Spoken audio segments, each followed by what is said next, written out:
alinsangan ng panahon ngayon, kailangan mayat-maya tayong maligo at uminom ng tubig. Pero paano mo ito gagawin kung ang supply ng tubig nananatiling tuyot? Ito ang sitwasyon sa Isla Muambok sa Bantayan Island, Cebu. Kabalinto na ang napapaligiran sila ng malinaw na tubig dagat.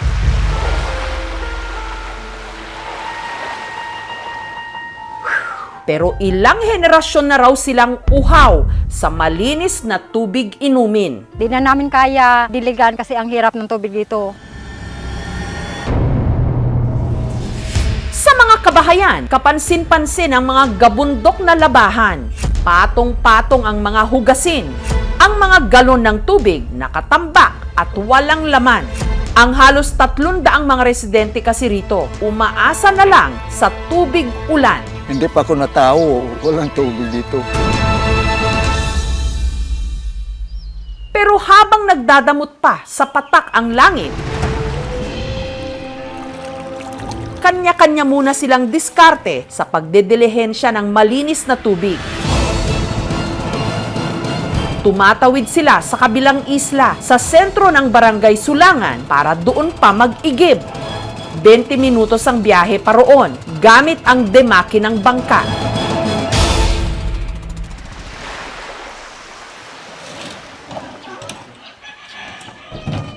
Alas 6 pa lang ng umaga, inihahanda na ng 71 anyos na si Tatay Rosibal ang 10 container ng tubig na kanyang pupunuin.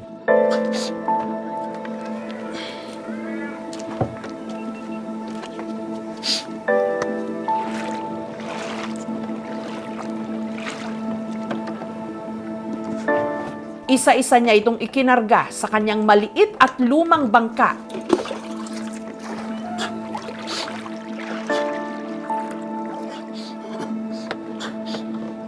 Ang biyahe, inaabot ng 1 oras. Ang gamit niya kasing bangka, desagwan.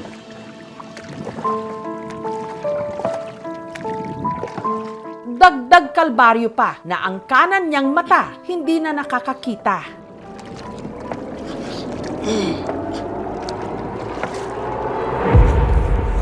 Pero hindi pa man nakakalayo ng dalampasigan, nagsimula na ang aberya.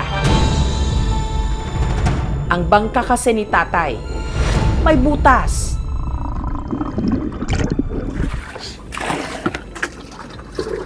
Ay tubig sa luwang. Naibuslot ang pambot. Magbulag sa init.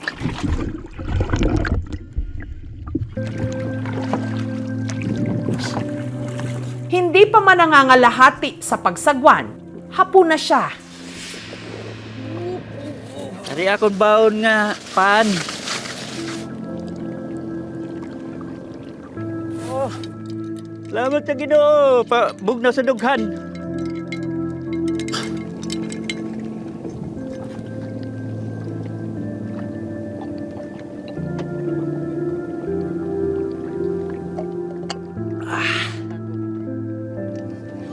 Lami.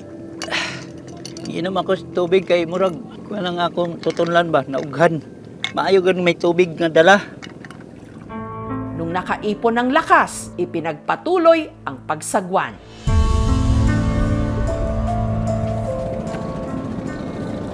Tanaw ko sa may bangka tayo, tanaw ko sa Oo, kaayo gud sa may bangka kay maglingkod ka lang. Magunit ka sa timon. Tawhay kaayo.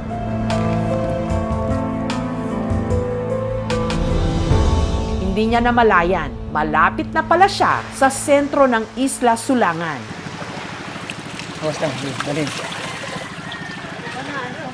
Ang pinagkukunan nila rito ng tubig, isang balon na nakakonekta sa mga kabahayan. Ito yung tangke na istakan ng tubig. Gaya ng ginagamit ni na Dolores na binabayaran niya buwan-buwan. Sa isang buwan, nakabayad ako ng 4,000. Para makamenos sa bayarin, si Dolores nagpapaigib sa mga dayo mula Isla Muambok na walang sariling supply ng tubig. Ang tig-init, ang kita namin araw-araw, 500, 300. Nababawi man para makabili ng para sa maintenance. Dito nag-iigib ng tubig si Tatay Rusibal. Dugi, kon lako giluya.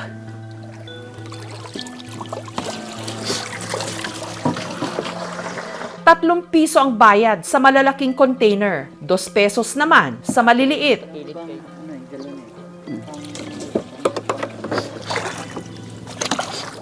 Dawata, Olivia.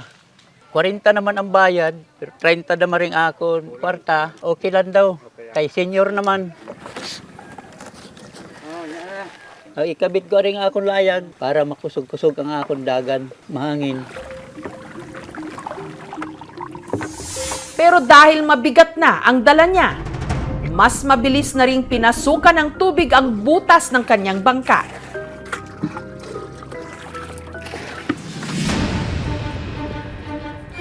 Napatigil siya nung nag-iba ang direksyon ng hangin.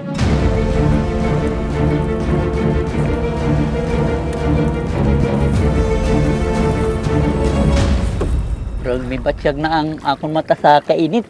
Maayo gad ang may makina, sir. Dali-dali ako maabot. Sa Isla Moambok, sinalubong siya ng kanyang misis na si Rebecca.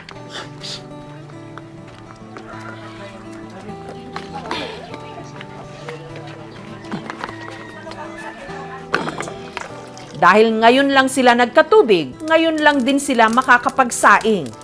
Ang ipinanghugas ng bigas, siya namang ipinanghugas ng kaldero. Wa kami sang ikasigig palit sang tubig. Tungod sang kalisod gud kaayo ma'am. Isod gud kaayo isla. Nagkinahanglan gud kami tubig sa matag-adlaw. Si Rebecca at ang kanyang bunsong anak na si Rian agad ding naligo. Para makatipid sa tubig matapos magsabon at mag-shampoo, lumublob na lang sila sa dagat. Pagkatapos, tinipid nila ang isang pitchel ng tubig na pambanlaw. Makatoy kung di ako magbanlaw. Hindi lang sa tubig panlinis at panluto, hirap ang mga tiga-Isla Moambok. Lalong-lalo na rin sa tubig inumin dahil maalat ang naiigib na tubig sa sentro ng Sulangan. Si Ronel, umaangkat pa ng mineral water sa kabilang isla naman para maibenta sa kanyang mga kabarangay, 40 pesos kada galon. Naanad na sang mineral drink nga may pag-imnon. 25 ang pilidid doon sa bantayan. Makakita lang kami sa gamay nga. Para sa mga walang pambili ng mineral water, gaya ng pamilya ni Jezabel, ang tubig na inaangkat nila sa kabilang isla ang siya na ring tubig inumin nila. Kasi kapos talaga kami sa pera. Inuuna namin yung pagluluto ng bigas, tinitiis namin kahit maalat. Dahil wala silang sariling bangka, bumibili na lang sila Jezabel ng galon ng tubig sa mga tumatawid. Yun nga lang, mas mahal, 10 piso kada galon. 4 na galon kada araw ang kanilang binibili na pinagkakasya nila sa 10 miyembro ng kanilang pamilya. Sa isang linggo, isang bisis lang po talaga kami maliligo kasi kulang po talaga kami sa tubig. Pag manglaba kami sa isang bisis, sa isang linggo lamang. Ang ginagastos nila para lang magkaroon ng iinumin, malaking kabawasan daw sa kakarampot ng kita ng kanyang ama na isang mangingisda. Adlaw, 300. Pinakaubos, 100. 40 pesos ang maibanan sa tubig. Nga akong kita, di pa igo ko sa akong biyay, sa akong kinanlanon. Imbis na pambili ng bigas, mapunta lang sa pambili ng tubig. Parang matakot kaming makasakit kasi parang hindi safe yung tubig na kinukuha namin sa Sulangan. Kung minsan nga raw, sumasama ang kanilang tiyan sa pag-inom ng tubig na inigib sa kabilang isla. Dili na ako magpakulo, diretso na. Pagkatapos, ang tiyan ko magdaguok, mahirap kayo. Kapag wala kayong pambili ng gamot, tiisin na lang natin yung sakit ng tiyan ko. Ang apo naman ni Vivencia, 3 araw daw na ospital dahil sa pag-inom ng hindi malinis na tubig. Na-admit kami sa ospital sa Bantayan. Kami nang magtai-tai siya. Sa study po natin, nagkakaroon na ng saltwater intrusion ang mga deep wells. Hindi po kami nagre-recommend na inumin. Kung kailangan niyo uminom ng tubig, dapat i-boil siya. And pinaka-safe talaga is yung sealed na mineral water po talaga.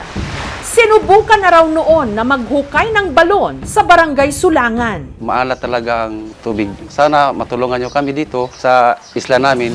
Ang ilang dekada ng problema ng mga tiga-Isla Moambok, inilapit ng aming team sa munisipyo ng Bantayan.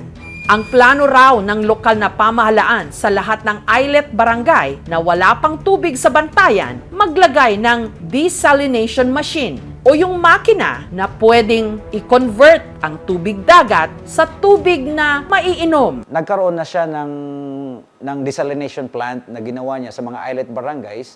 So yun po yung nasa isla sa Doong para ma-priority yung mga pinakamaraming population. Malayo po siya sa ibang islet sitios, parehas na sa Moambok. Instead na desalination plant, may desalination machine na ibibigay sa kanila. Titingnan po yan, ma'am, next year. Kung ma-realize po next year yung budget. Challenge po natin kasi nasa isla po tayo na barangay. Ang groundwater natin ay kakaunti na rin. Ang surface water natin kakaunti rin na rin. Lalong-lalo na kung hindi maulan. Pero habang wala pang kasiguruhan yan, kung kailan ito mangyayari, para kahit papaano, hindi na nila problemahin ang supply ng tubig sa mga susunod na araw. Tulong po tayo. Sinagot na ng aming team ang 1 linggong supply ng tubig ni Tatay Rosibal, Jezabel at Vivencia. Ngayong adlaw na tay. Meron ding nagboluntaryong magbigay sa kanila ng tig-1 galong mineral water. Para na rin po makatulong sa mga residente dito kasi wala ditong refilling sa isla nila. Ipina-check up na rin namin ang mata ni Tatay Rosibal. So yung sa mata niya, ang tawag po is senile cataract. Kung nandun sila sa baybayin the whole day, ang problem is the sun exposure. We will refer him po sa cataract mission. Ako ni panawagan nga, naot nga, tabangan kami diri sa isla nga makunan sin tubig. Hinihiling namin sana makatubig po dito nga yung libre lang sana kasi wala po talaga kaming pangbili. Salamat sa Ginoo, bugnaw sa dughan. Pangunahing pangangailangan ng tao ang tubig para mabuhay. Kaya sana agad na mapatid ang pagkauhaw ng ilan pa rin nating mga kababayan sa tubig at aksyon. Thank you so much mga kapuso. Kung nagustuhan niyo po ang videong ito, subscribe na sa GMA Public Affairs YouTube channel. Don't forget to hit the bell button for our latest updates.